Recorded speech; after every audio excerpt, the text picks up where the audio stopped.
ఆయన ఒకళ్ళు వచ్చారు. ఇలా మాట్లాడుతున్నారు. నేను 2 సార్లు బైబిల్ ట్రైనింగ్ అవ్వాను. మీరు ట్రైనింగ్ అవ్వరు కదా! ప్రయోజనం ఉందా అన్నాను.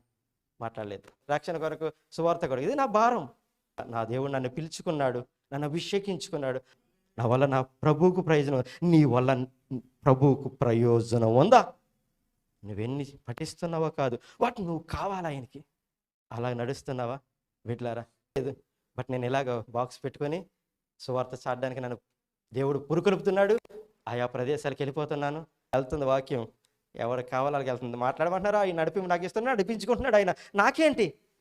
ఎవరు లేకపోతే నడిపింపు రాదంటారు. కాదు కాదు, ఆయన ఉంటే నడిపింపు వచ్చేస్తుంది ఎవరు లేకపోయినా. ఆయన ఉంటున్నారు నాలో. ఒక్కరు లేకపోయిన వాక్యం బాక్స్ ద్వారా బయటకు వెళ్ళిపోతుంది. కార్యం ఎక్కడ చేయాలి అక్కడ జరుగుతుంది. అలాగో ఒక కొత్త వారు ఒక నలుగురు వారు విని వెళ్ళారు. చాలు ఈ పరిచర్య నాకు. నాకు ఈ ఆనందం చాలు. ఇలా ఆనందంగా సాగిపోతున్నాను బిడ్డలారా. నా గురించి ప్రార్థన చేయండి. ప్రైజ్